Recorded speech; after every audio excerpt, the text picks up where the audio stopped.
Thank you, Chairman, and thank you for holding this important second panel with stakeholders to discuss appliance and building policy.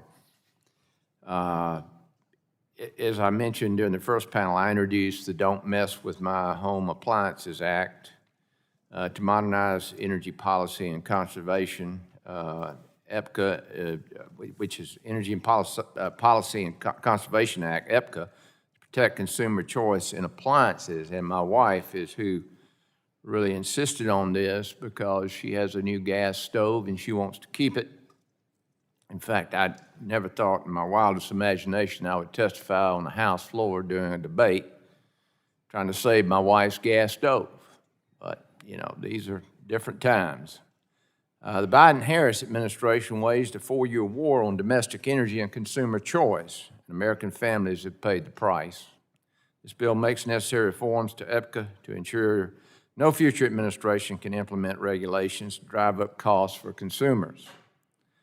Back home in August, the question I got is why does replacing my air conditioning system cost 3 times more today than it did 5 years ago? That's what the American people are asking.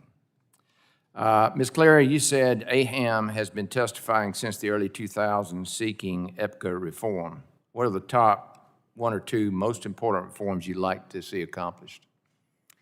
Well, we're thrilled that we're here today talking about this issue. Like I said, we've been wanting it for a long time, so thank you for initiating it with your bill.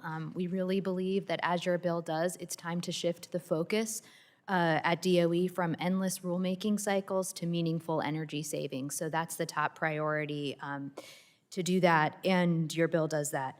We also support maintaining and strengthening federal preemption because efficiency standards work best when they're on a national scale. So that's really important. And if I could put in a third one, we want to make sure that DOE is following EPCA so that it is not resulting in reduced choice to consumers. Okay, thank you. I hope to get, Mr. Lowe, my bill is aimed at ensuring that efficiency standards are economically justified with a payback period of 3 years.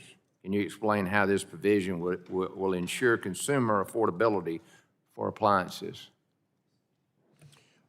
First of all, thank you for introducing legislation. We look forward to working with you on it, and there are a couple areas we'd love to add to the bill, including some 2 product class legislation. The previous administration tried to eliminate natural gas furnaces, condensing versus non-condensing. Love to talk to your staff about the opportunities there. Yeah, do that. The payback period is incredibly important. You know, there were a number of times during the original furnace rule that DOE said a 900-year payback period was appropriate for a furnace.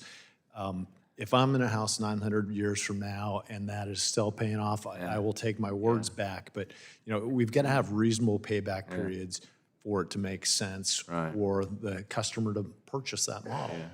Sounds like they're talking about biblical times, Old Testament times there. And thank you for that because, yes, we're going to mark the bill up and amend it, so we need to get that information from you, and appreciate that feedback. That's why by the way, why we have these hearings, before we mark up a bill, so we can do this thing right from the bottom up rather than the top down like we've seen the last 4 years before this administration. Mr. Teppenkamp, did I get that correct? Close? Yes. Okay, good, thank you. Housing affordability is an issue for too many Americans, and we must focus on policies that expand housing accessibility. We have a big housing shortage in this country. And an affordability crisis, obviously, it would help if interest rates, hopefully, they came down, I think, today or tomorrow, whenever the Fed meets.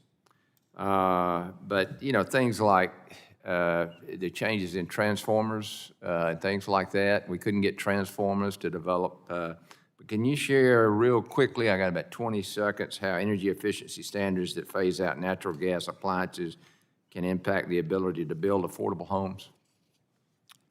So you're asking me how that would, phasing out natural gas? Right. The House I talked about earlier, the customer wanted to put an EV charger in it, but he insisted on having dual electric water heaters. Right. Because of the 200 amp total that we could have on the house at the time, that made that impossible. So we tried to get him to go with a high-performing direct vent gas water heater so that he could do that. Right. He didn't want to do that and put that cost in there, so, Yeah. Customer comes first, right? yep. I'm out of time. I yield back.